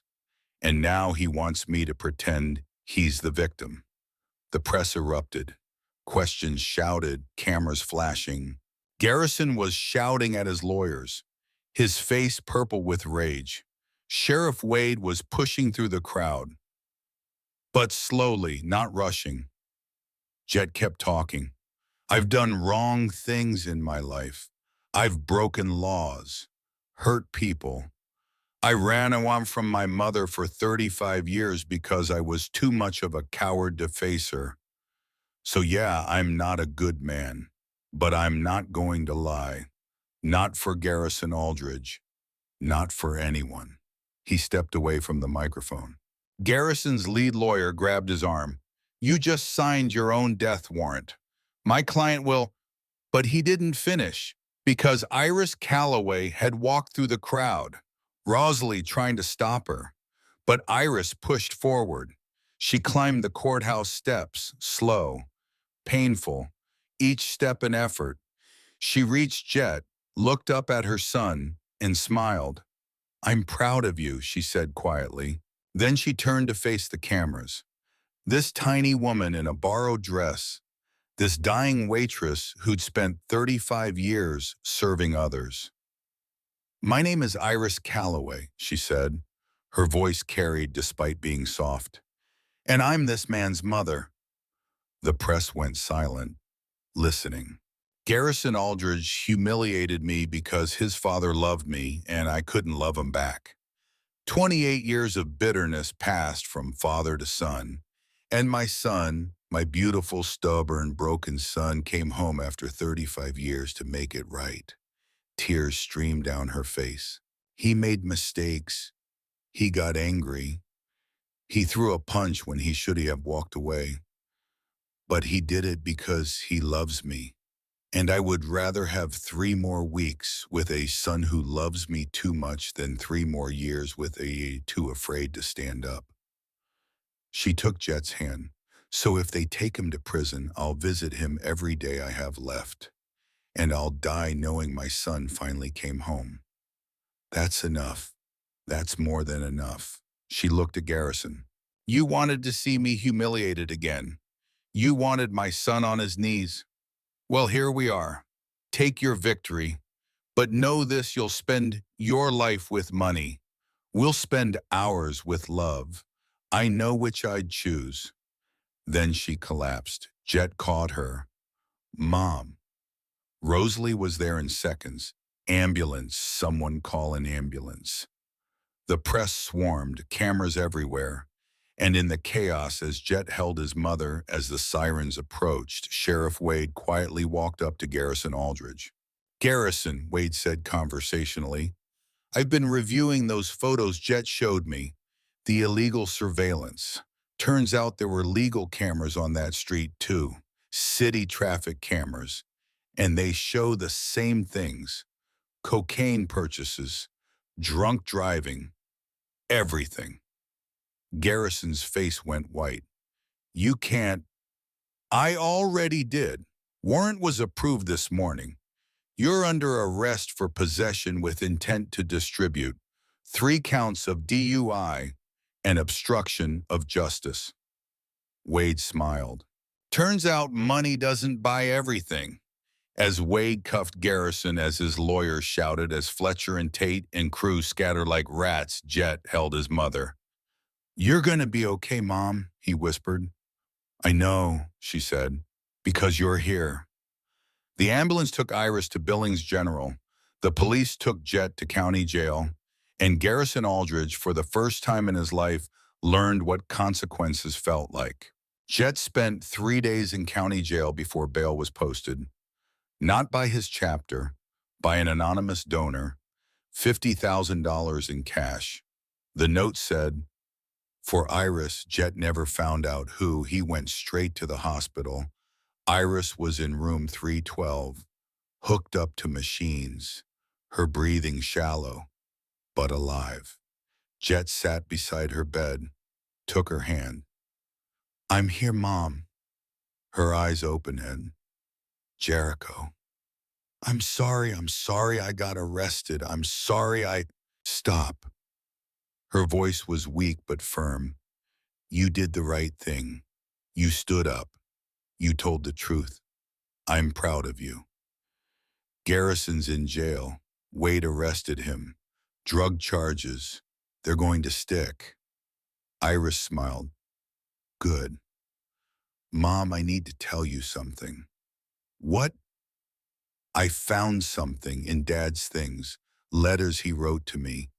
You said you were going to give them to me when I turned 18, but I left before you could. Iris's eyes filled with tears. The letters.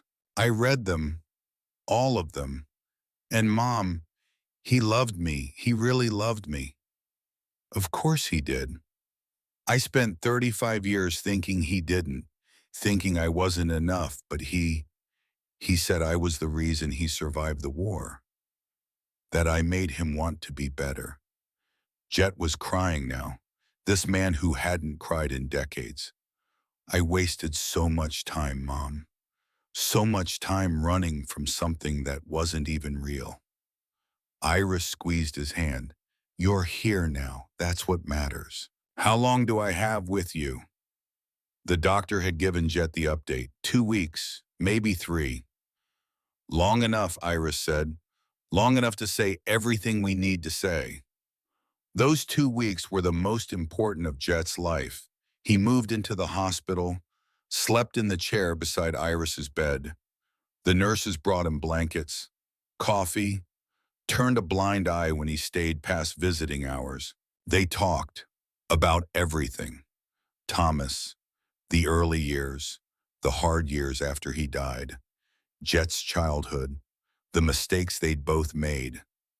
Iris told him stories he'd never heard, about the day he was born, about Thomas holding him for the first time and crying because he was so happy, about the first word Jet said, the first step, the first day of school.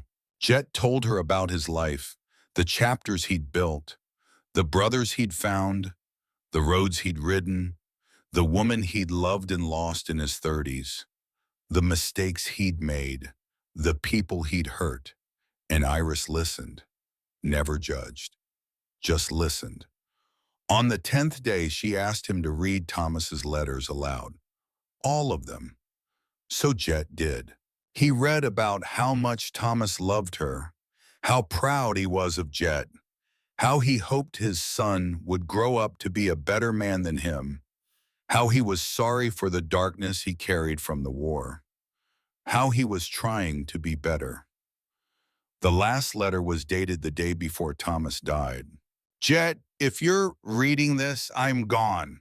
I want you to know I died saving people because I wanted you to have a father you could be proud of. Not a broken veteran, a hero. I love you. Take care of your mother. She's stronger than both of us. Iris was crying. Jet was crying. He was proud of you, Iris whispered. Always. I wish I'd known. You know now. On the 14th day, Iris woke up at dawn. The sun was just coming through the hospital window. Jericho, I'm here, Mom. I need to tell you something. What? I forgive you for leaving, for staying away. For all of it, I forgive you, Mom. And I need you to do something for me. Anything. Forgive yourself and forgive Garrison. He's as broken as you were. He needs help, not hatred. I don't know if I can. Try. For me. Jet nodded. I'll try. Iris smiled. Good boy. She closed her eyes. I'm tired, Jericho. I know, Mom. Will you stay with me? Always. Will you hold my hand? I won't let go. Iris took a breath, then another, then another, each one slower than the last. I love you, Jet said. I love you so much. I know, Iris whispered. I always knew. And then she was gone. The machines beeped, then flatlined. Nurses rushed in, but Jet waved them away. He sat there holding his mother's hand as the sun rose over Montana. And for the first time in his life, Jet Calloway felt at peace. Because he'd come home, and he'd been there when it mattered. And that was enough. The funeral was 3 days later. The entire town showed up. The diner was closed. Flags at half-mast. Veterans in dress uniforms serving as pallbearers. Jet stood at the front, gave the eulogy. He talked about his mother's strength, her kindness, her capacity to forgive, her love that never wavered even when he didn't deserve it.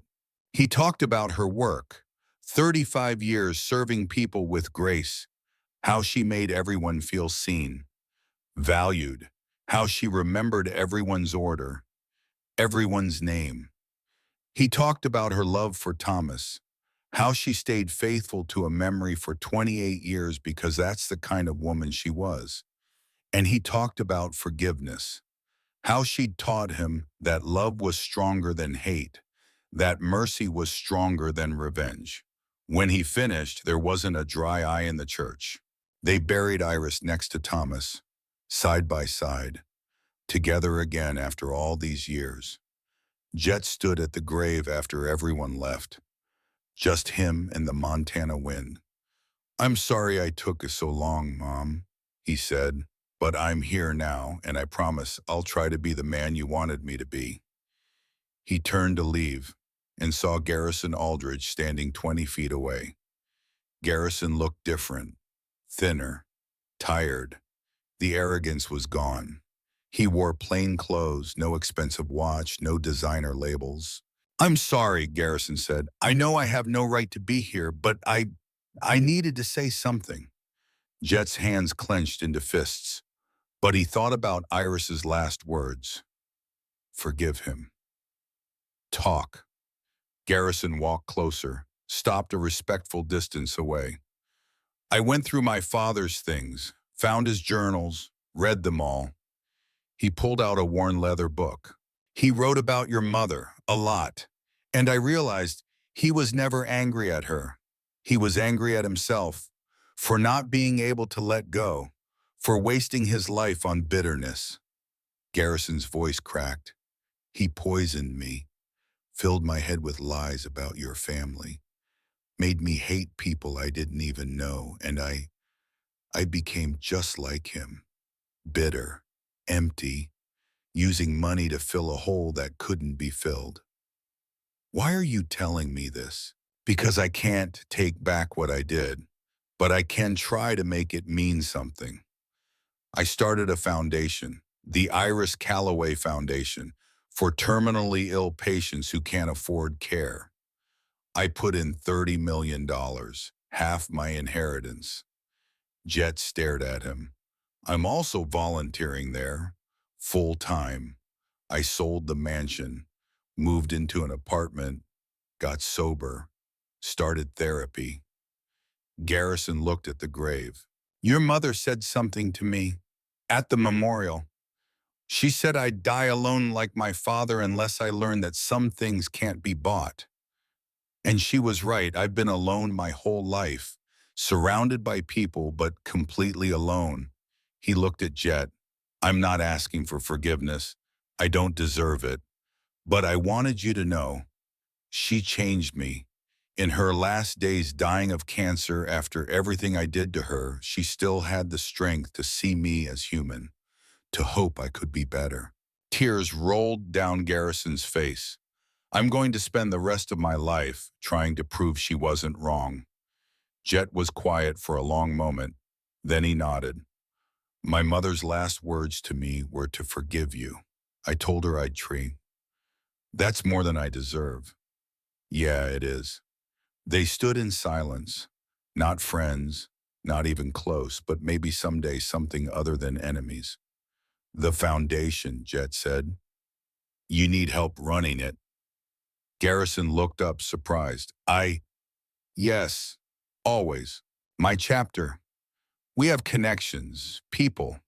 We could help, outreach, transportation for patients, whatever you need.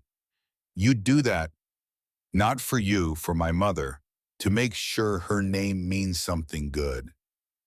Garrison nodded. Thank you. Jet turned to leave. Stopped. Garrison, you hurt a lot of people, including yourself. The foundation is good, but it's just the start. You've got a long road ahead. I know. Then walk it. Don't quit halfway. I won't. Jet walked away, climbed onto his Harley. Colt and the other chapter members were waiting. You okay? Colt asked. Yeah, I am. What now? Jet looked at the cemetery, at his mother's grave, at the Montana sky stretching out forever. Now we ride, and we live, the way she would have wanted. They fired up their engines, and as they roared out of Hollow Creek heading toward whatever came next, Jet felt something he hadn't felt in decades. Peace. Because he'd learned what his mother tried to teach him all along. Love wasn't about grand gestures. It wasn't about revenge or justice or even being right. It was about showing up, being present, holding hands in the hard times and laughing together in the good ones. It was about forgiveness, for others and for yourself. And it was about understanding that sometimes the greatest strength wasn't in fighting. It was in choosing to love when everything told you to hate. Iris Calloway had spent her life teaching that lesson. And finally, after 53 years, 35 of them wasted, Jet, Calloway had learned it. 4 years later, Jet stood at Iris's grave, fresh wildflowers in his hand. He came every week, without fail. Hey, Mom, sorry I'm a little late today. Had to help Garrison with the foundation. We just funded our 100th patient. Can you believe that 100 people who get to spend their last days at home with family instead of worrying about bills? He arranged the flowers in the vase. Garrison's doing good, really good. He's been sober 4 years, volunteers every day, even started dating someone, a nurse from the foundation. She's nice, I think you'd like her. A car pulled up. Garrison got out. He looked different than he had 4 years ago, healthy, purposeful, at peace. Jet, Garrison. They developed an odd relationship over the years. Not quite friendship, but something. Mutual respect built on shared purpose and his mother's memory. I brought something, Garrison said. He held up a plaque. For the foundation's main building. I wanted to show you before we install it. The plaque read, the Iris Calloway Center for Compassionate Care. In memory of a woman who taught us that love is stronger than hate and mercy is the truest form of strength. Jet's throat tightened. She'd love that. I hope so. They stood together at the grave, two men who'd hated each other, who'd hurt each other, who'd learned slowly, painfully that there was another way. I still think about that day, Garrison said quietly, at the diner, what I made her do. It haunts me. Good. It should. Does it ever get easier, the guilt? No, but you learn to carry it. And you let it make you better instead of worse. Garrison nodded. My father never learned that. He let his pain turn him bitter, and he passed that bitterness to me like an inheritance. But you broke the cycle, with your mother's help and yours. Jet looked at him. You know what the hardest part is? Forgiving yourself. I've forgiven you. I think Mom forgave you before she even died. But you've got to forgive yourself, Garrison, or the guilt will eat you alive. How do I do that? You keep doing what you're doing, you keep helping people, you keep trying to be better, and one day maybe you'll look in the mirror and see someone your father could have been if he'd made different choices. Garrison's eyes filled with tears. Thank you, Jet. Don't thank me. Thank her. Jet gestured to the grave. She's the one who believed you could change. They stood in silence for a moment. Then Garrison said, I should go. I've got a meeting with the hospital board about expanding the hospice wing. Good luck. Thanks. See you next week. Yeah, next week. Garrison walked to his car, not the Mercedes G-Wagon, a modest sedan. He drove away. Jet stayed at the grave a while longer. I miss you, Mom, every day, but I'm okay. I'm living the way you wanted, helping people, being present, trying to be better. The wind blew through the cemetery, rustling the trees. I think Dad would be proud too, of both of us. Me for finally growing up, you for never giving up on me. He touched the headstone. I'll see you next week. I love you. He walked to his Harley. Colt was waiting with the rest of the chapter. 14 guys who'd become family. Ready, Colt asked. Yeah, let's ride. They started their engines, the familiar thunder, the sound of freedom. As they pulled out of the cemetery, Jet looked back one more time at his parents' graves, side by side, together. And he smiled, because he'd learned the most important lesson of all. Life wasn't about the mistakes you made. It was about what you did after. It was about showing up every day and trying to be a little bit better than you were yesterday. It was about love and forgiveness and second chances and grace. It was about coming home. And Jet Calloway had finally come home. The road stretched out ahead of them. Montana landscape rolling by, endless sky, open horizon. And for the first time in his life, Jet wasn't running from anything. He was riding toward something, toward peace, toward purpose, toward the man his mother always believed he could be. And that was enough, more than enough. It was everything.